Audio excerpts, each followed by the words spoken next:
Hello everyone, Dr. Ann here. Welcome to Setting the Record Straight.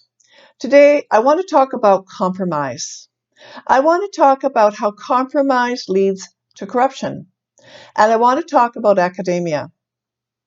So in 2016, I was writing my book called Closing the Floodgates. The first chapter of that book talks about a man named Dr. Alfred Kinsey. Now, anyone in the humanities has heard of Dr. Alfred Kinsey. And his theory is absolutely widely studied and has become like the Bible in the whole area of psychology, psychiatry, mental health. Let me tell you about his theory. Kinsey believed that we were born bisexual, that we throughout our lifespan gravitated toward heterosexuality or homosexuality, or we settled somewhere on this continuum. How did he come to that? Well, actually, finding out where that theory came from is quite vague. But what he did in 1948, he did a male study. This study became very famous. And what he did, he had about 1,000 men in this study. And 25% of the men in this study were sex offenders from a local prison. And a large percentage of them were pedophiles.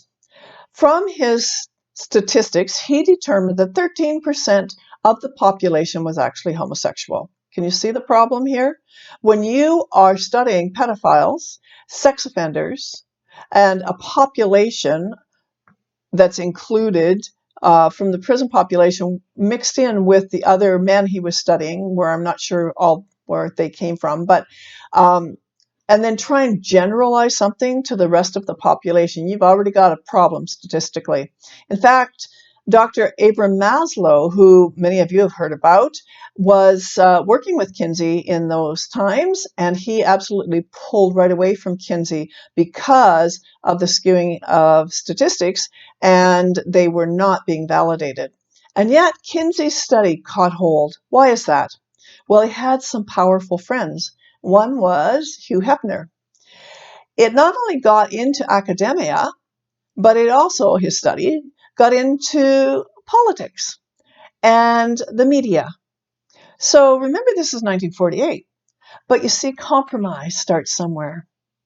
And compromise, such as Kinsey's study, the lack of actual empirically validated research that he actually did, and the beginning of a study of humanity that lacked a firm foundation was the beginning of corruption in the humanities and academia. Where's that led us to? Well, it's led us to teaching all of Kinsey's stuff without actually looking at his academic fallacies and flaws.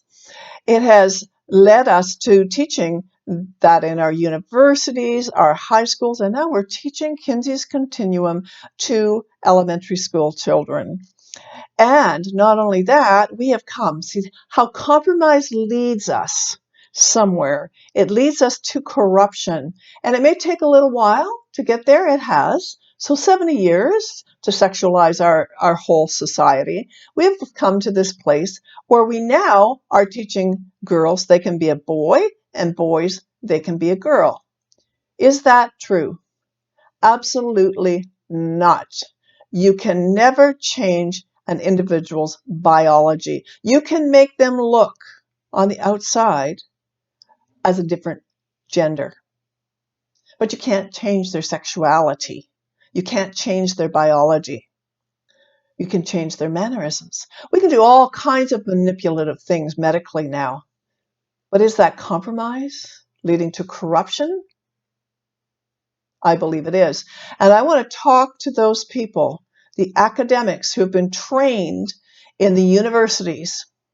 Not only has the compromise led to corruption in academia and research, and is it bringing in to our society things that we would have never considered even a short 10 years ago?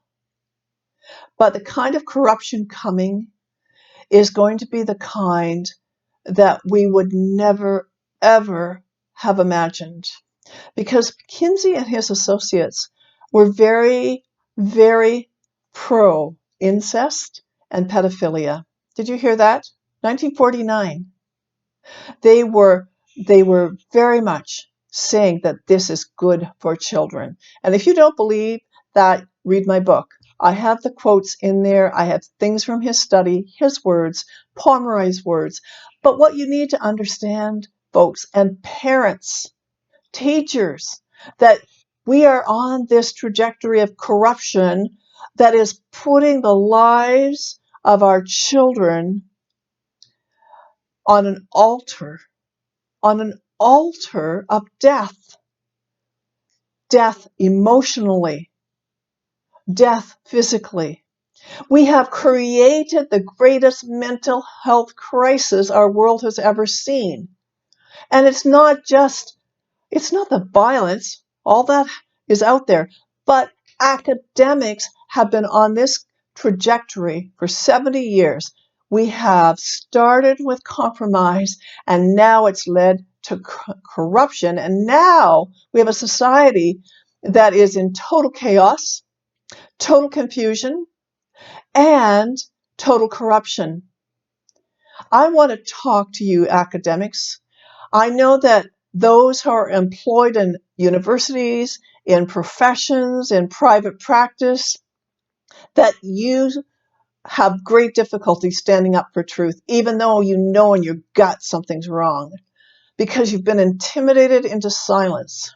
So I'm calling out all those who are retired and have been able to see the writing on the wall, so to speak.